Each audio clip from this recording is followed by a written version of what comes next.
pour cette messe chrismale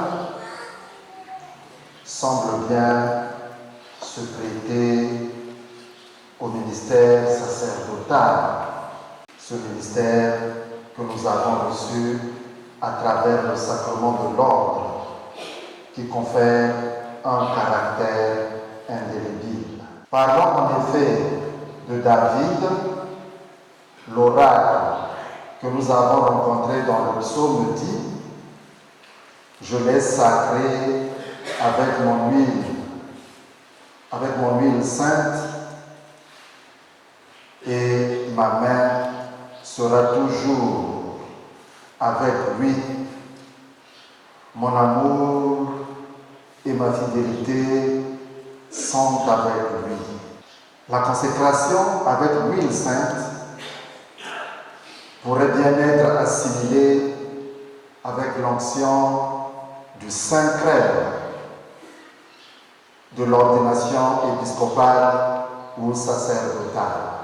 Plus loin, nous pouvons voir cette main qui sera toujours avec le prêtre ainsi consacré. Que d'allusion dans ce psaume avec le sacrement de l'ordre.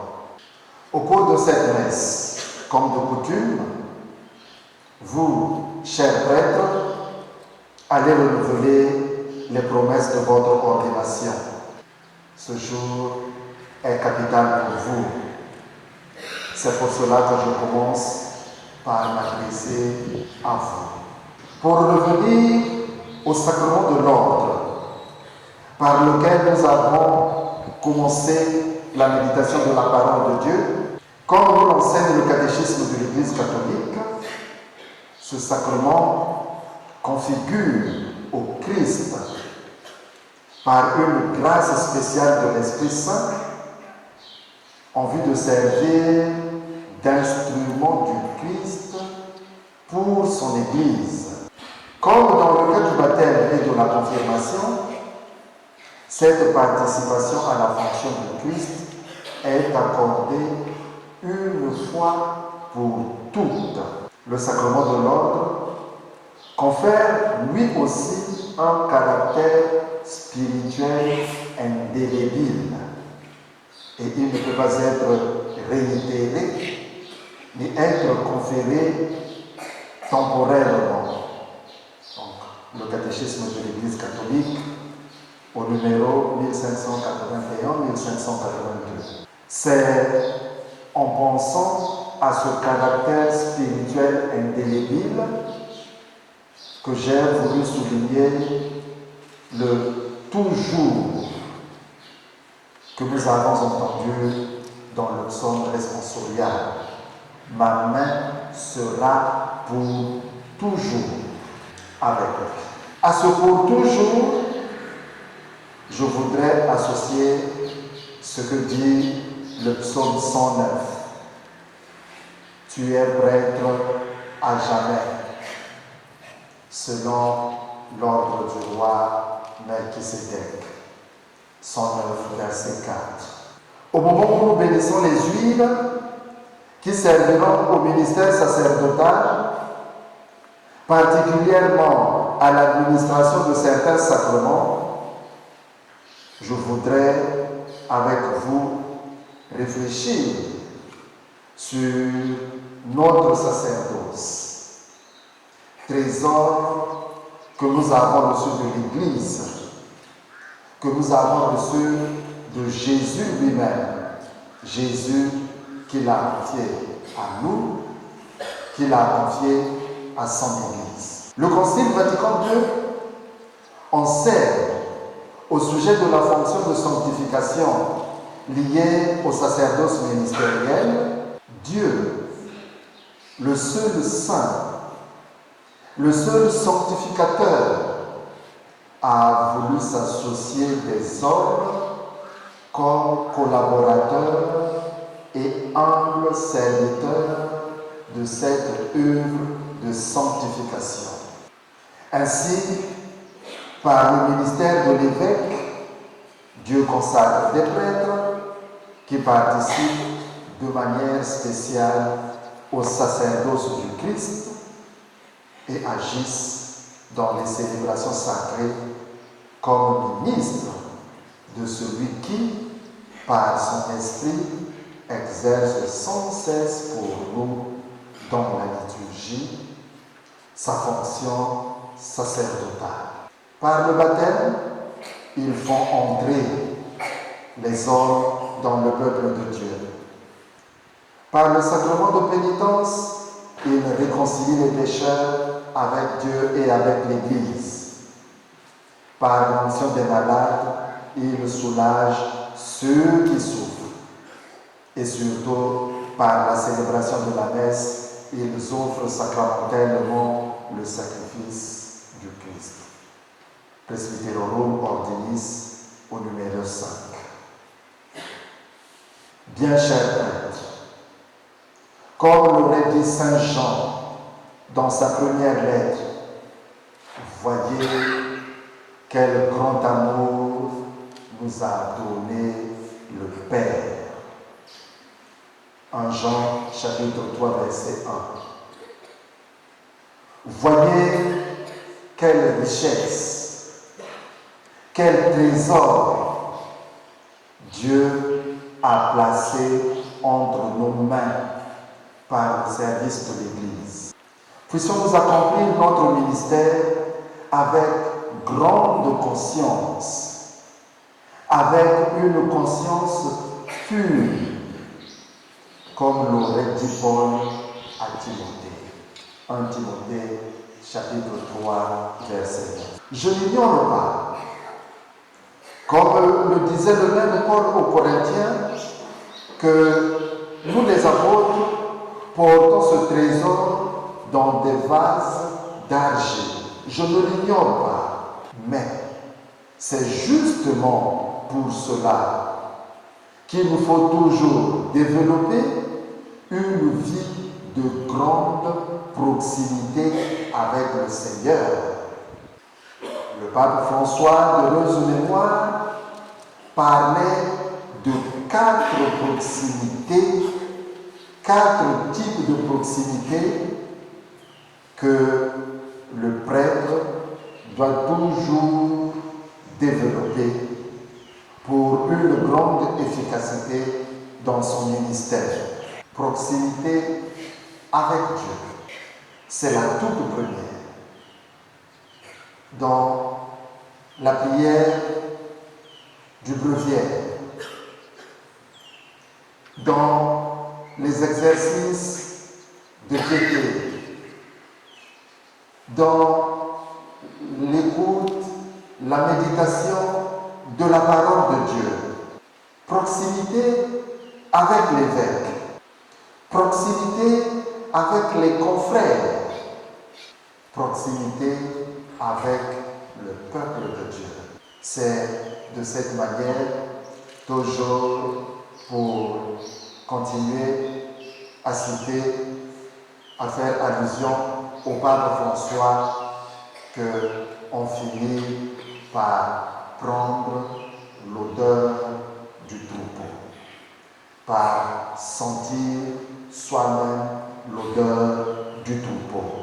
En développant la proximité avec Dieu, nous finirons par être contaminés par lui, par connaître ce qu'il aime, ce qu'il veut. Nous finirons ainsi par le connaître vraiment, par l'imiter. Celui qui ne développe pas cette proximité avec lui court un grand risque pour son ministère, pour sa vie. Il risque de tomber dans l'agitation frénétique, mais en fin de compte stérile, dans l'activisme anxiogène, c'est-à-dire qui ne fait que engendrer de l'anxiété. Le Concile Vatican II souligne pour les prêtres, pour leur vie et leur ministère, l'importance de la vocation à la sainteté. Certes, écrit-il, par la consécration baptismale, ils, c'est-à-dire les prêtres, ont déjà reçu, comme tous les chrétiens, le signe et le don d'une vocation et d'une grâce qui comporte pour eux la possibilité et l'exigence de tendre, malgré la faiblesse humaine, à la perfection dont parle le Seigneur. Vous donc, vous serez parfaits comme votre Père céleste est parfait. Matthieu chapitre 5, verset 48. Mais cette perfection, les prêtres sont tenus de l'acquérir à un titre particulier. En recevant l'ordre, ils ont été consacrés à Dieu d'une manière nouvelle pour être les instruments vivants du Christ, prêtre éternel, habilité à poursuivre au long du temps l'action admirable par laquelle, dans sa puissance souveraine, il a restauré la communauté humaine tout entière. Presbyterorum Ordinis numéro 12. Voilà notre cahier de charge. Voilà notre programme.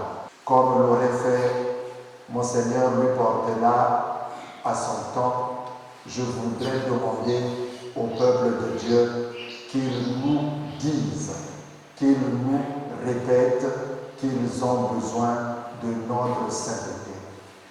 Bayal, te nobo kwe banganza, kaka tinabu te banganza mwa na meno beyumpe, musangu bueno tukego, te nobo. Lorsque l'Évangile, reprenant le prophète Isaïe, dit que l'Esprit du Seigneur est sur moi, qu'il m'a consacré, il veut nous rappeler la nature profonde de ce que nous sommes réellement, ainsi que la manière avec laquelle nous sommes appelés à exercer notre ministère dans le monde d'aujourd'hui. La société crée différentes formes de pauvreté. Ceux, par exemple, qui aspirent au pouvoir politique, à la gestion de la chose publique, peuvent ne pas s'appliquer à promouvoir le bien de tous lorsqu'ils y accèdent. Le prêtre, pour sa part, ne peut pas se départir de l'option préférentielle pour les pauvres. Lorsque nous nous battons pour améliorer la situation matérielle de notre diocèse, même si cela tarde encore à venir, c'est pour que nous améliorions aussi notre prise en charge des pauvretés, des vulnérabilités de notre temps. Continuons à y travailler. Ne nous lassons pas, parce que le travail y est, parce que le labeur est bien là. Et vous, peuple de Dieu, n'oubliez pas que c'est nous tous qui avons été faits dans le Christ, peuple saint, sacerdoce royal, comme nous l'avons entendu dans la lecture du livre de l'Apocalypse. Si les prêtres ont été constitués prêtres de manière spéciale, c'est parce que nous sommes tous ensemble, peuple sacerdotal, peuple de prêtres. Nous ne le dirons jamais assez. Aimez vos prêtres. Ils se dévouent. Ils se sacrifient pour vous. Aidez-les dans leur ministère, dans leur vie. Apportez-leur votre soutien. Obéissez-leur. lorsqu'il vous demande un service pour l'Église. C'est ainsi que nous marcherons tous ensemble pour l'édification de l'Église et parviendrons tous au bonheur éternel.